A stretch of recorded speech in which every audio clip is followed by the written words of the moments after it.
इस चुनाव में एक और कांग्रेस पार्टी है और दूसरी ओर वाईएसआर कांग्रेस है।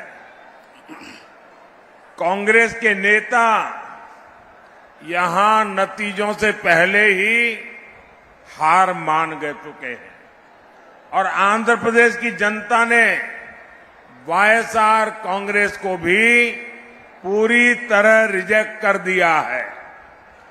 आंध्र प्रदेश में वाईएसआर कांग्रेस को पूरे 5 इयर्स का अवसर मिला। इन्होंने ये 5 इयर्स भी बर्बाद किए और आंध्र को भी विकास में पीछे कर दिया। మిత్రులారా, ఈ ఎన్నికల్లో రెండు ప్రమాదాలు ఉన్నాయి. ఒకటి కాంగ్రెస్ పార్టీ, రెండవది వైఎస్ఆర్ కాంగ్రెస్. కాంగ్రెస్ నాయకులు ఎన్నికల ఫలితాలు వెలువడడానికి ముందే పరాజయాన్ని అంగీకరించారు. ఆంధ్రప్రదేశ్లో ఉన్నటువంటి ప్రజానీకము వైఎస్ఆర్ కాంగ్రెస్ ని కూడా పూర్తిగా తిరస్కరించింది.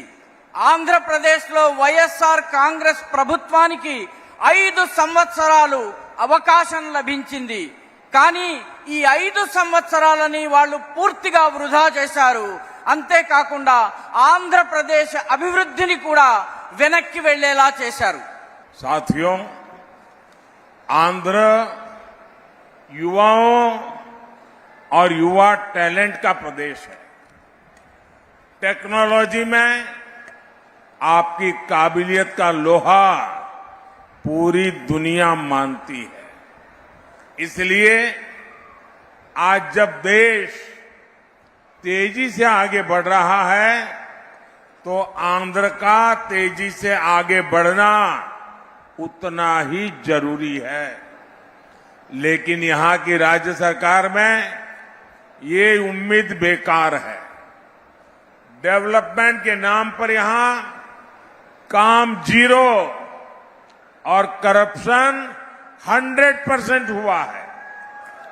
यहां केंद्र सरकार के प्रोजेक्ट्स को डीले करके जनता के हित को डिरेल कर दिया है। इसलिए राज्य और केंद्र में जब एनडीए की डबल इंजन सरकार होगी तो सभी रुके काम पूरे होंगे। మిత్రులారా, ఆంధ్రప్రదేశ్ యువతలోని సామర్థ్యానికి చెందినటువంటి రాష్ట్రము. టెక్నాలజీలో, సాంకేతిక పరిజ్ఞానంలో, ఆ సామర్థ్యంలో ఆంధ్రప్రదేశ్ యువకుల శక్తిని యావత్ ప్రపంచం గుర్తించింది.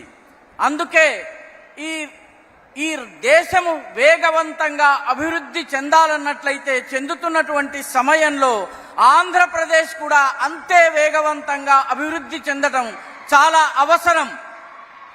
కానీ ఇక్కడ ఉన్నటువంటి రాష్ట్ర ప్రభుత్వం నుంచి ఈ రకమైనటువంటి దాన్ని ఆశించటము పూర్తిగా వృధా.